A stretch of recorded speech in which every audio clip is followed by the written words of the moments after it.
There's a strange moment that happens when you stumble on an old chronicle and see a single sentence that shouldn't exist. Something like, and the man was stripped of his skin while still drawing breath. You stop, blink, reread. Because who would even think of that? And why? Seriously, why? Was this ever considered justice? To answer that, we need to pick up a trail that winds between dusty Assyrian tablets, Persian court intrigues, and a few half-whispered accounts from medieval Europe. Each place adds a piece, and none of those pieces are pretty. But, well, you already know that. We're talking about the punishment known today as flaying alive, where the knife first appears.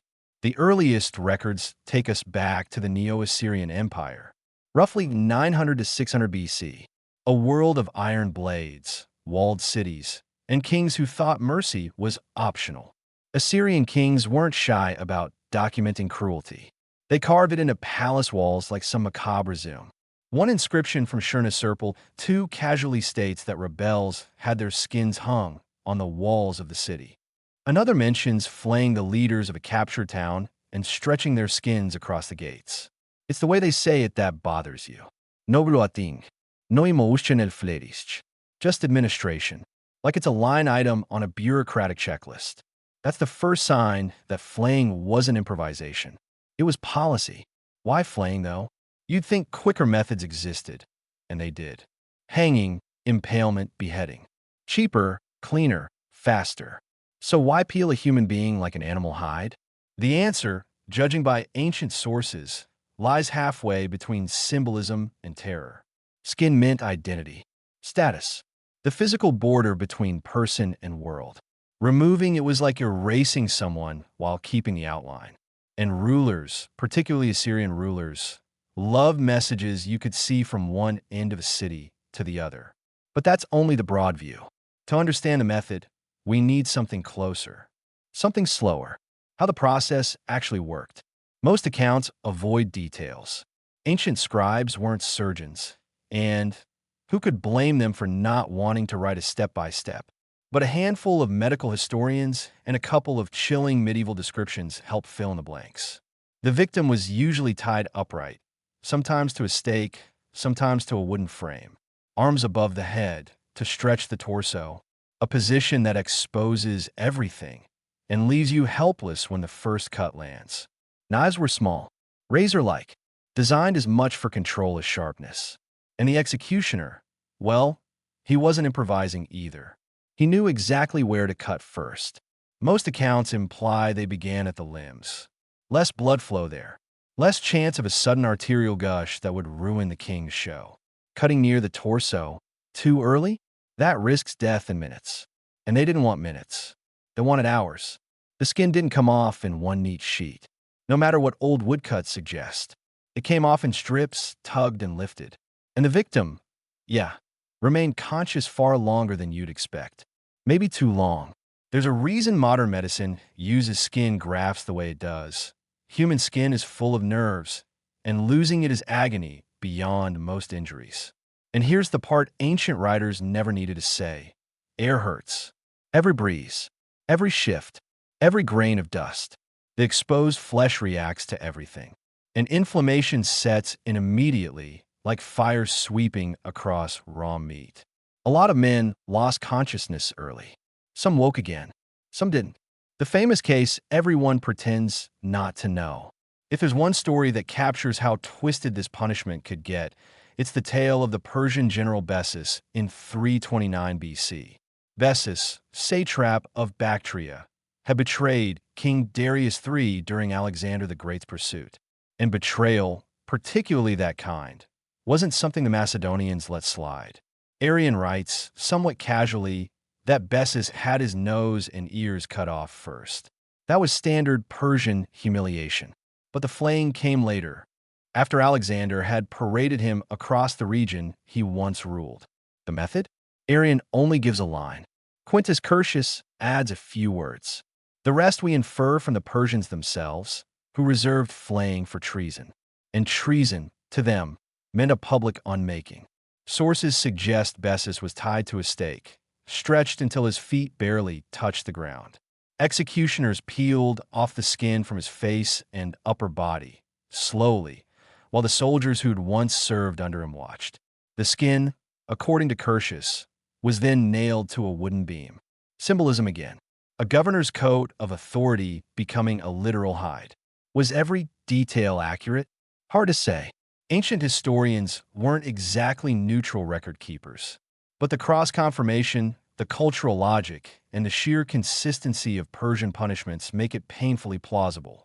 A strange turn in medieval Europe. Jump ahead 1,000 years, and flaying resurfaces, again tied to betrayal. In 1305, the English had a problem named William Wallace. Hollywood skips this part. The final execution wasn't one neat beheading. Contemporary accounts describe a drawn-out process. Hanging, disembowelment, quartering, and woven between those steps, something resembling partial flaying. Skin peeled from the legs to expose muscle. Strips cut from the back after the lash. Not full-body flaying, but close enough that chroniclers felt the need to mention the skin specifically, because by that time, everyone already understood the symbolism. Flaying was reserved for enemies of the state. A punishment that said, you don't get to keep the body the king allowed you to wear. The most chilling angle, biology itself. There's a detail ancient scribes never explain, but modern science can't ignore. A person being flayed alive doesn't die from blood loss. Not immediately. They die from shock, infection, hypothermia, or dehydration. Sometimes all at once. How flesh loses moisture fast. Pain spikes the heart rate. Exposed muscles seize and spasm violently. And with no skin barrier, bacteria enter the body like it's an open gate on market day. A skilled executioner could keep a victim alive for hours. A very skilled one? Longer. There are medieval cases, fragmentary, unsettling, suggesting victims flayed only partially remained alive long enough to see their own skin hung on the wall beside them.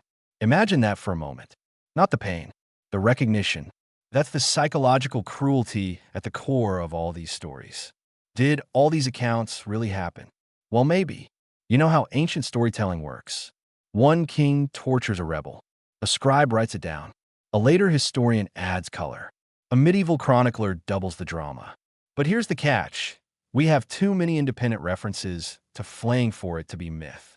Assyrians, Persians, Scythians, medieval Europeans, even a few Chinese dynastic records, cultures that rarely borrowed punishments from one another, all mention it. And archaeology, while subtle, offers clues. Skinning knives, execution stakes, torture frames described in judicial manuals. It's not proof of every tale, but it shows the method existed, and existed for a very long time. So why did it disappear? The simplest answer is paperwork. By the 1600s, legal codes across Europe were being standardized. Kings didn't want rogue governors inventing punishments on the fly. Torture became regulated, then restricted, then outlawed entirely in most courts. Flaying was too slow, too symbolic, too messy for the emerging bureaucratic state. Gunpowder armies, centralized courts, printed legal codes. They all pushed old horrors into the shadows. But here's the uncomfortable truth. Punishments don't vanish. They just evolve. Skinning a man alive became unthinkable. Breaking him psychologically? That stayed. A final thought no one likes sitting with. When you read enough ancient history, you stop being shocked by the cruelty. Shock turns into something colder. A slow realization that people didn't invent these punishments because they were monsters.